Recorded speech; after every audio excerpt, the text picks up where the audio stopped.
बिस्मिल्लाहिर्रहमानिर्रहीम। अस्सलाम वालेकुम। दोस्तों, ये बात तो यकीनन आपके इल्म में होगी कि पाक फौज, आईएसआई और दीगर सिक्योरिटी इदारे पाकिस्तान के दिफा में कोई कमी नहीं छोड़ते। पाकिस्तानी खुफिया एजेंसी हर वक्त चौको चौबंद रहती है, जिसकी बड़ी वजह दुश्मन मुल्क भारत की शरंगेजियां हैं। मगर पाक फौज दुश्मन को मुंह तोड़ जवाब देते हुए उसे बड़े सरप्राइज भी देती आई है। और एक ऐसा ही सरप्राइज गुज़िश्ता रोज भारत को मिला, जिसने पूरे पाकिस्तान में खुशी की लहर दोहरा दी। इसके बरक्स भारत भर में सफ़े मातम बीत चुकी है और भारतीय मीडिया भी पाकिस्तानी फौज की कहानियां सुना रहा है और अपनी आवाम को आगाह कर रहा है कि पाकिस्तान का मुकाबला करना इंडियन फौज और रा के बस की बात नहीं। जबकि आईएसआई ने ऐसी कार्रवाई डाल दी कि भारतीय फौज अपना मुंह छुपाने लगी। जबकि पाक फौज के इस ऑपरेशन ने भारतीय खुफिया एजेंसी रा के लिए बड़ी मुश्किलात पैदा कर दी हैं और ख्याल किया जा रहा है कि भारत की जानिब से बालाकोट में की जाने वाली जाली स्ट्राइक में मुलविस भारतीय खुफिया एजेंसी के करिंदे अब अपने अंजाम को पहुंचाएंगे, जिसके बाद यकीनी तौर पर मोदी और उसके हवारी बड़ी मुश्किल में फंसने वाले हैं। तो दूसरी तरफ JF-17 को लेकर भारत ने जहर उगलना ना छोड़ा, लेकिन उसका मुंह तोड़ने के लिए एक ऐसा बंदा सामने आ गया जिसको लेकर पूरे भारत में मौत का समान नजर आ रहा है। आपको मुकम्मल तफसील से आगाह करते हैं, लेकिन उससे पहले अगर आपने अभी तक हमारे चैनल द इन्फो टीचर को सब्सक्राइब नहीं किया तो सब्सक्राइब कर लीजिए और साथ लगी घंटी को भी दबा दीजिएगा।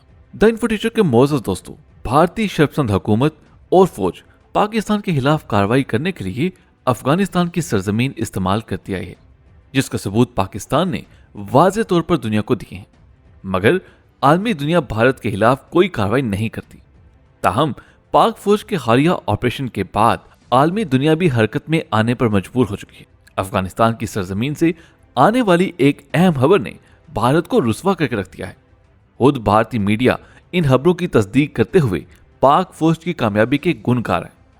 खबर के मुताबिक 26 फरवरी 2019 को बालाकोट में की जाने वाली जाली स्ट्राइक के मास्टरमाइंड्स को अफगानिस्तान की सरजमीन से गिरफ्तार कर लिया गया है, जबकि भारत के 7 इंजीनियर्स भी गायब हैं जो उन अफसरान के मातहत अफगानिस्तान में काम कर रहे थे। लापता होने वाले इन भारतीय अफसरान में अर्नब कुमार और समंत कुमार भी शामिल हैं, जो कि रा के आला अफसरान में शुमार होते हैं।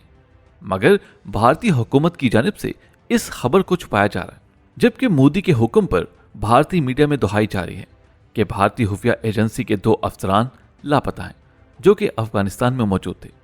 कम अकल मोदी सरकार की जानिब से रा के इन अफसरान के अगवा का इल्जाम तालिबान पर लगा दिया गया है, जिसके बाद मोदी को दोहरी जंग का सामना है। तालिबान भी बिफर गए और आलमी दुनिया में मोदी की बड़ी रुसवाई हो रही है। दोस्तों, अगर इस सारी सूरत हाल को जमीनी हकाइक के मुताबिक परखने के अलावा अंदर की खबरों पर गौर किया जाए तो ये नतीजा बरामद होता है कि इन अफसरान को पाकिस्तानी खुफिया एजेंसी की जानिब से गिरफ्तार करके नामालूम मुकाम पर मुंतकिल कर दिया गया। गुज़िश्ता चंद माह से पाकिस्तान और अफगान तालिबान के दरमियान कई मुलाकातें हो चुकी हैं और तालिबान कई बार भारत को वाज़ेह पैगाम दे चुके हैं कि भारतीय खुफिया एजेंसी और दीगर नेटवर्क्स अफगानिस्तान से अपना बोरिया बिस्तर खोल करके निकल जाएं, वगरना उनके खिलाफ कार्रवाई होगी।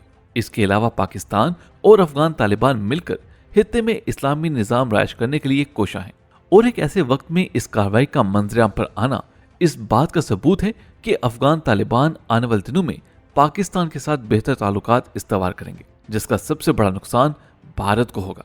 आईएसआई की इस खुफिया कार्रवाई में भारतीय करिंदे भी गिरफ्तार किए गए और भारत पाकिस्तान पर इल्जाम लगाने की पोजीशन में भी नहीं, क्योंकि ये कार्रवाई अफगानिस्तान की सरजमीन पर हुई। आईएसआई के इस मास्टर प्लान के बाद भारतीय हलकों में खासी तशवीश पाई जा रही, क्योंकि अभिनंदन के बाद गिरफ्तार होने वाले रा के अफसरान बड़े इंकशाफ करेंगे। रा के अफसरान बड़े बड़े इंकशाफात करेंगे, जिससे भारत आलमी दुनिया में रुसवा होगा।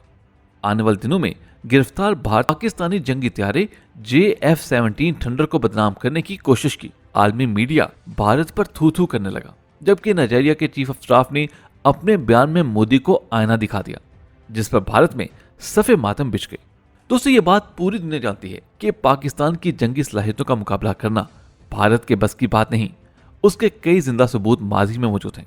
पाक फौज की हिब्बत पूरे भारत पर छाई हुई है और वो आए रोज पाकिस्तान के खिलाफ मुनज़्ज़म प्रोपेगेंडा करने की कोशिश में मसरूफ दिखाई देता है। गुज़श्ता चंद रोज से भारतीय मीडिया पर यह वावेला मचाया जा रहा है कि पाकिस्तान के JF-17 थंडर में इतनी खामियां हैं कि इस जंगी जहाज को रखना पाकिस्तान के लिए किसी बड़े अजाब से कम नहीं।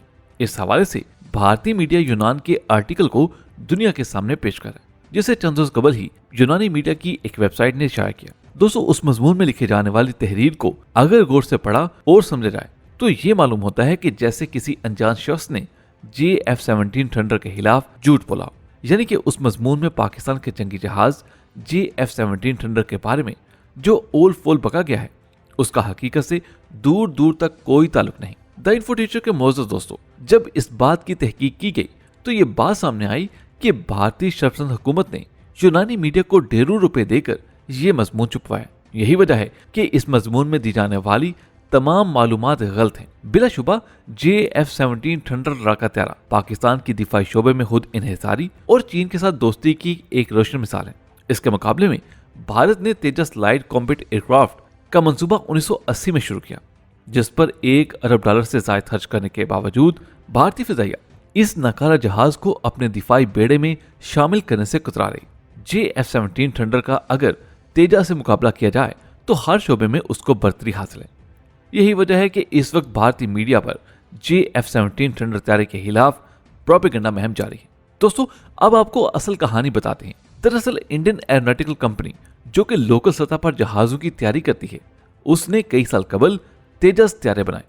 ताहम उसकी क्वालिटी इस कदर बेहतर ना थी कि उन्हें जंगी मकासद के लिए इस्तेमाल किया जा सके, और इस बात का एतराफ खुद भारतीय एयरफोर्स ने कई बार किया। लेकिन दूसरी जानिब भारतीय हुकूमत ने एक बड़ी रकम खर्च करके इस प्रोजेक्ट को मुकम्मल किया था, और रकम जाया होने के डर से भारत ने कई छोटे ममालिक को ऑफर की कि वो भारत से तेजस त्यारे खरीद लें, मगर कोई भी मुल्क भारत से ये नकारा त्यारे खरीदना नहीं चाहता था, जिस पर मजबूरन भारतीय हुकूमत ने 83 तेजस त्यारों को भारतीय एयरफोर्स में शामिल करने का फैसला किया, और बाकायदा तौर पर इसका ऐलान भी किया गया। जैसे ही ये ऐलान मंजराम पर आया, पूरी दुनिया ने भारत पर थू थू शुरू कर दी कि जिस त्यारे को खुद भारतीय दिफाई माहिरीन ने रद्दी की टोकरी करार दिया, आज उसी त्यारे को भारत अपनी एयरफोर्स में शामिल करने जा रहा है। इस दबाव को कम करने और तेजस त्यारों की नाअहली से तवज्जो हटाने के लिए मोदी ने यूनानी मीडिया से रब्ता किया, और यूनानी मीडिया से दरखास्त की गई कि वो एक बड़ी रकम लेकर पाकिस्तान के सबसे बेहतरीन जंगी त्यारे यानी JF-17 थंडर के खिलाफ एक मजमून शाया करें। यूं एक मजमून यूनानी मीडिया में छापा गया, और फिर भारतीय मीडिया ने उस मजमून को सामने रखते हुए आसमान सर पर उठा लिया और इस खबर को खूब उछाला कि पाकिस्तान के JF-17 थंडर में इतनी खामियां हैं कि इस जंगी जहाज को रखना पाकिस्तान के लिए किसी बड़े अजाब से कम नहीं। इससे कबल के पाकिस्तानी हुकाम इसका जवाब देते नाइजीरिया के आर्मी चीफ ने ऐसा बयान जारी कर दिया कि मोदी समेत पूरे भारतीय मीडिया की बोलती बंद होगी। दोस्तों, इस प्रोपेगेंडे में सबसे अहम बात यह है कि वो मुल्क जो पाकिस्तान से JF-17 थंडर खरीद रहा है, उसने मैदान में कदम रखा और भारत के मुंह पर तमाचा दे मारा। नाइजीरिया के आर्मी चीफ ने गुज़िश्ता रोज मीडिया से गुफ्तगू करते हुए कहा कि भारत की जानिब से पाकिस्तानी JF-17 थंडर के खिलाफ झूठा प्रोपेगेंडा किया जा रहा है। नाइजीरिया ने पाकिस्तान से कई जंगी जहाज खरीदे हैं, आज तक उनमें कोई हामी नजर नहीं है। ये सब कुछ भारत सिर्फ और सिर्फ पाकिस्तान दुश्मनी में कर रहा है, और तेजस त्यारों की नाकामी को छुपाने की एक नाकाम कोशिश है।